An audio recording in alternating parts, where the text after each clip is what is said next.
So last year when I attended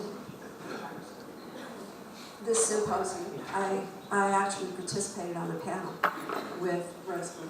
I'd never met her before. But I left more than 365 days ago from that initial Women in Soccer Symposium, and her story resonated with me throughout the year. She's an amazing woman who was brave enough to enter the world of officiating. And I'll read a little bit about her before I start asking her to tell the story and pose some questions to her. But at the age of 13, Rosalie's father inspired her to grow her love for the game through refereeing, becoming the first female soccer referee. The rest is history. Right? Yeah. So I would love for you to share the story that you shared with all of us last year. Thank you. I know you've been relatively quiet about sharing that story over the years, but I think all of you will be absolutely amazed when you hear about this journey. Well, like I said, my story I think is a simple one. Basically, I grew up in La Mesa, a part of San Diego, and I was obsessed with soccer. My father came from Germany. My brothers got to play every Saturday. I got to clean the kitchen. And I was frustrated. I was always on the soccer field. My father was a referee. He started the Referee Association in San Diego, but I never got to play. And I was kind of sad. And I was always on the field. So at 13, he said, you know what? Since you're always on the field anyway, you might as well start making some money. So I became a referee. And that meant that every Saturday morning I'd wake up at 7:30. I'll have to admit, on Friday night I wear my uniform to bed because I hate waking up. So I'd have my uniform on, I'd wake up, get on my bike, ride to the field, referee 4 or 5 youth games. And then when I was old enough, I was 15, as well as the Saturday, I would go on a Sunday and be a linesman and then later a referee for the men leagues, 3 games. And that was every Saturday, every Sunday, from the time I was 13 till the time I was basically 32. Then I started doing high school games. So that was the weeks, during the weekdays. Then I started doing some college games. And I was really blessed because I had wonderful men, referees, who saw that I really was trying hard. I really wanted to do a good job.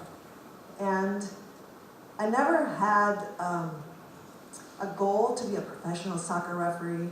I never had a goal to become a famous referee. My goal was just to do a really good job and to try really hard and be a part of the sport.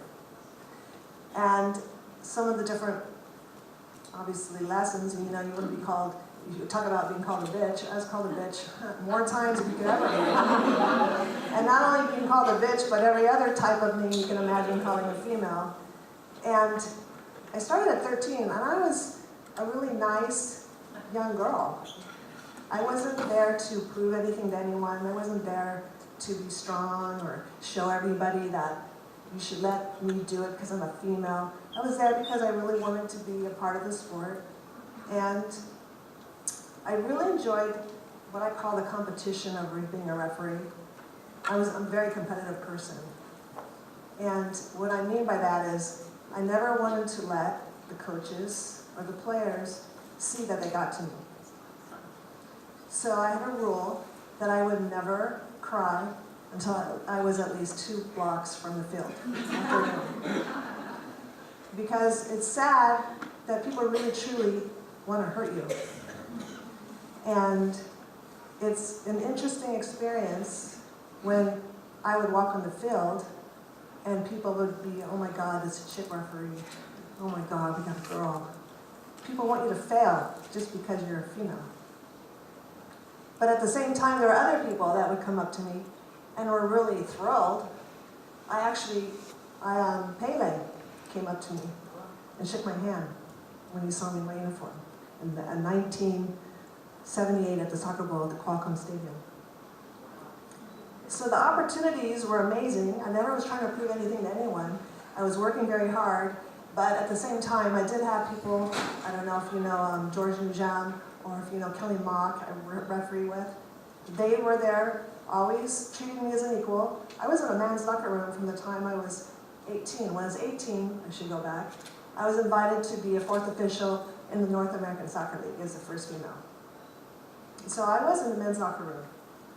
And one thing I found that the referees were always respectful. Sometimes they said stupid things, but whatever.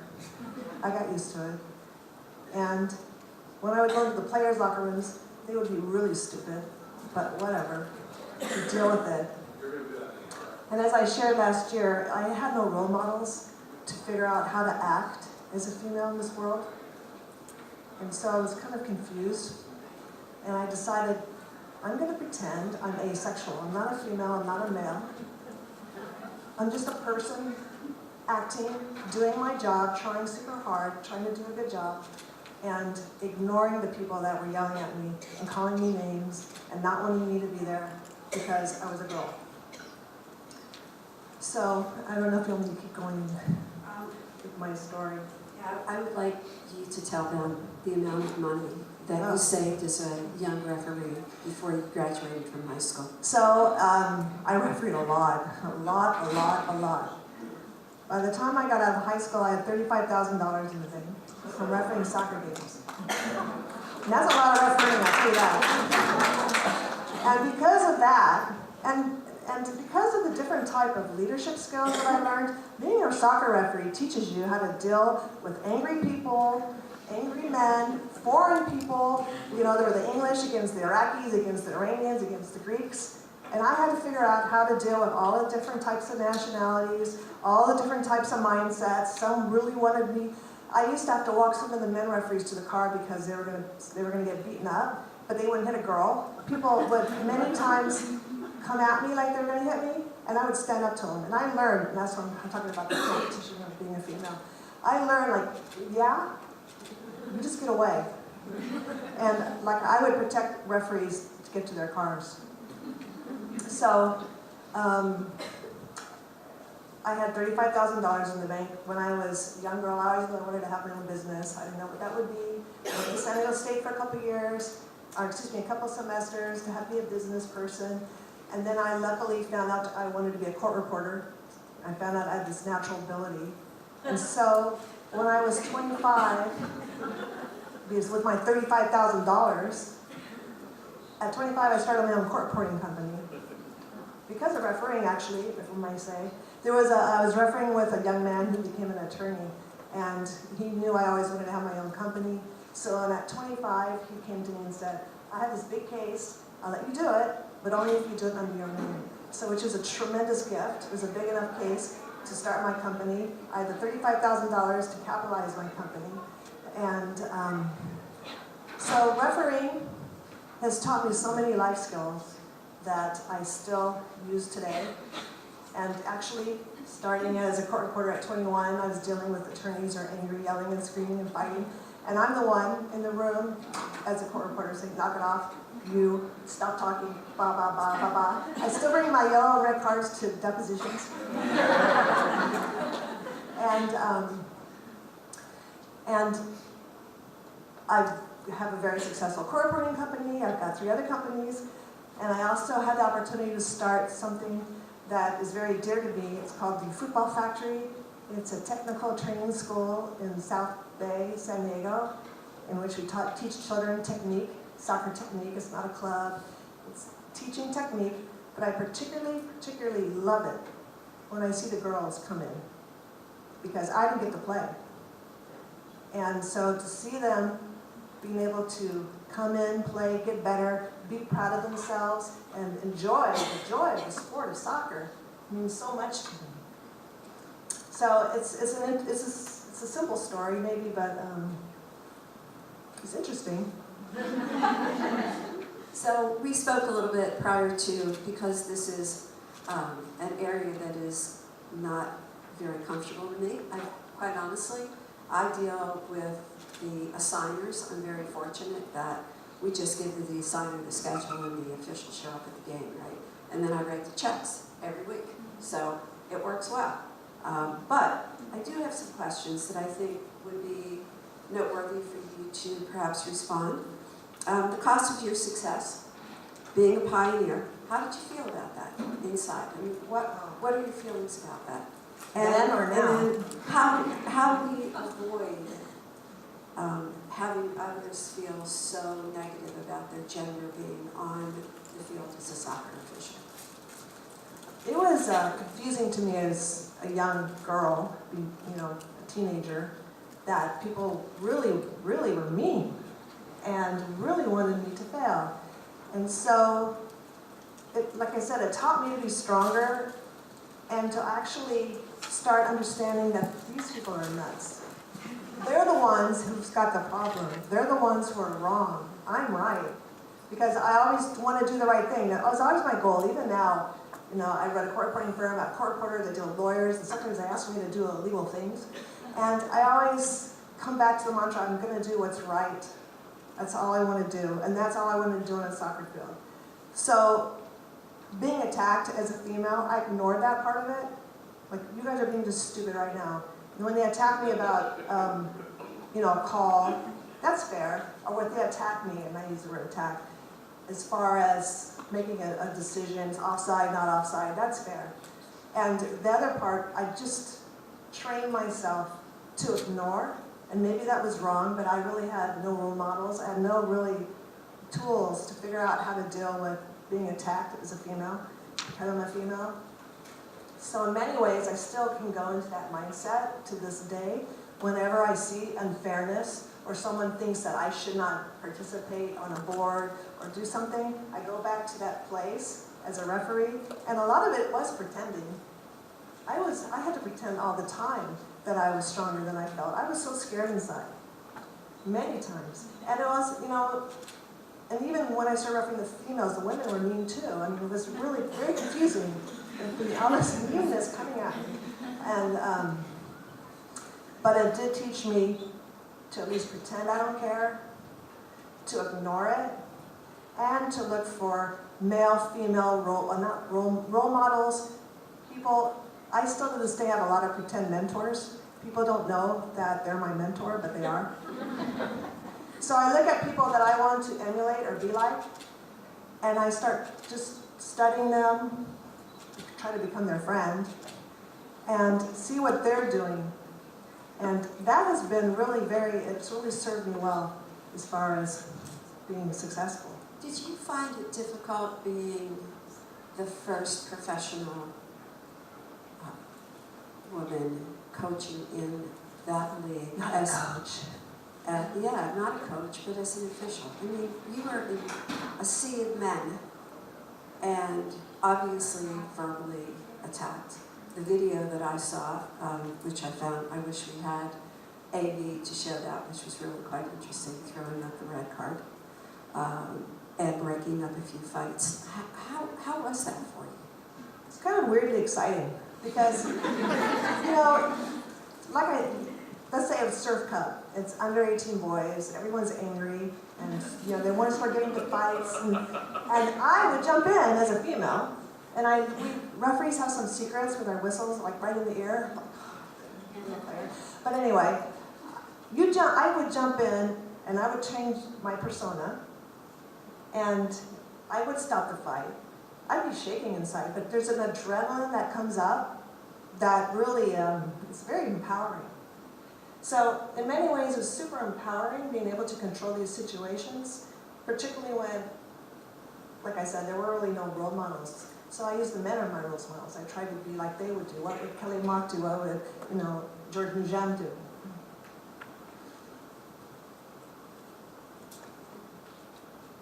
Do we have any questions for Rosalie?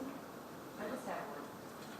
I have a friend that's been doing it for like 20 years, but our men's referee associate at local Mont Clicker is a second. She's only Well, one thing I'm going to give props to the SoCal Referees Association. They are so supportive of their women referees, it would blow your mind.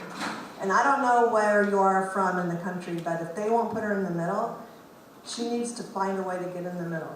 And, oh my gosh, the linesman's hurt. But a lot of times, she's the assistant referee,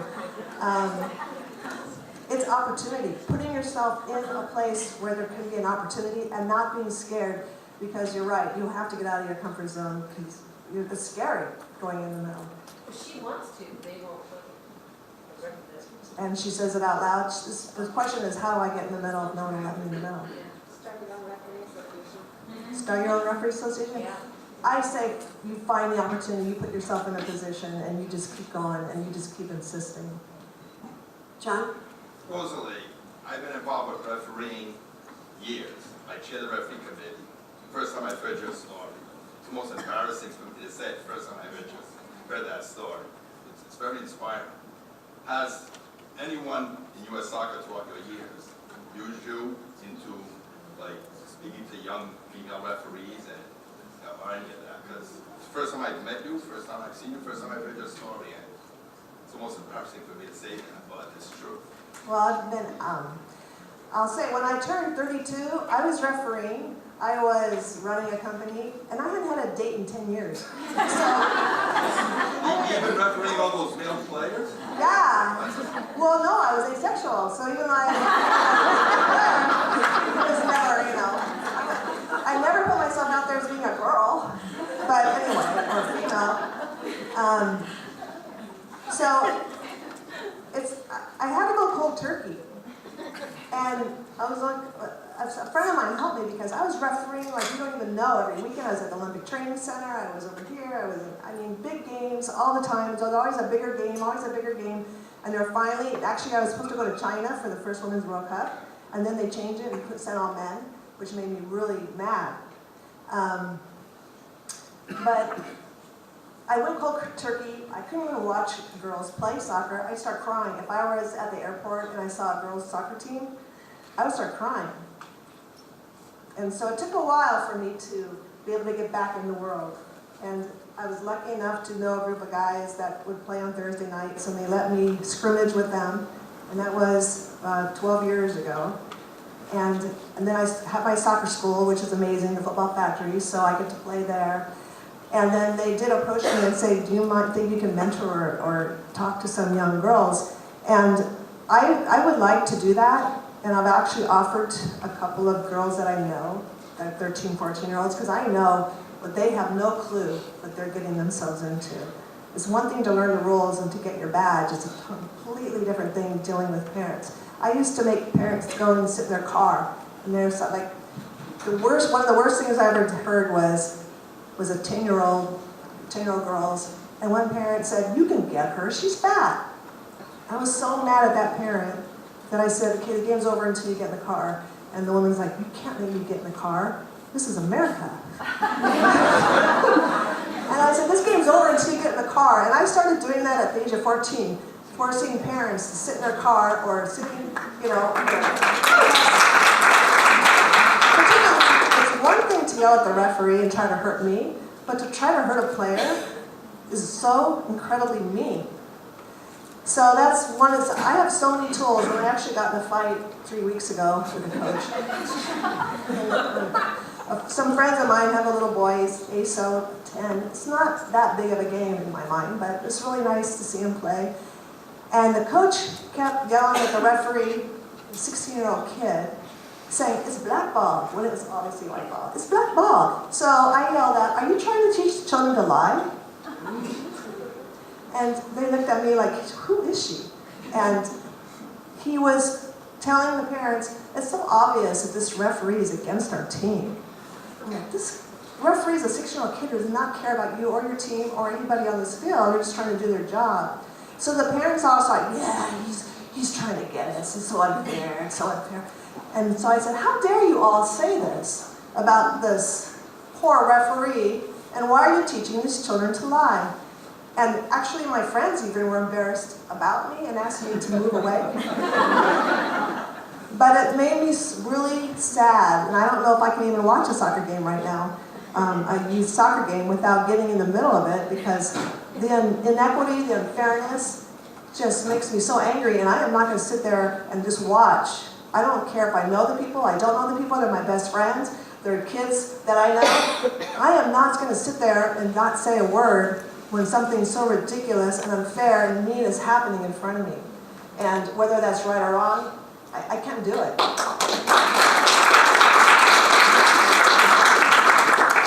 Well, it's always a pleasure. Listening to your story is something I don't think any of us are really accustomed to hearing. We always hear about exorcisms in the field, and we hear about the issues that we face on a daily basis in the youth game, the ever-changing landscape, and how we're going to deal with this league, and we don't do it how somebody else going to do it, but we never deal with the reference to these stories and to this level. And may I just say something, because you all are the most important people when it comes to teaching the kids and here in this amazing convention. Let's change it at least a little bit and give the referee a chance. I mean, seriously, the referees are not there to hurt you or to be unfair. Sure, they make some bad calls, some are better than others.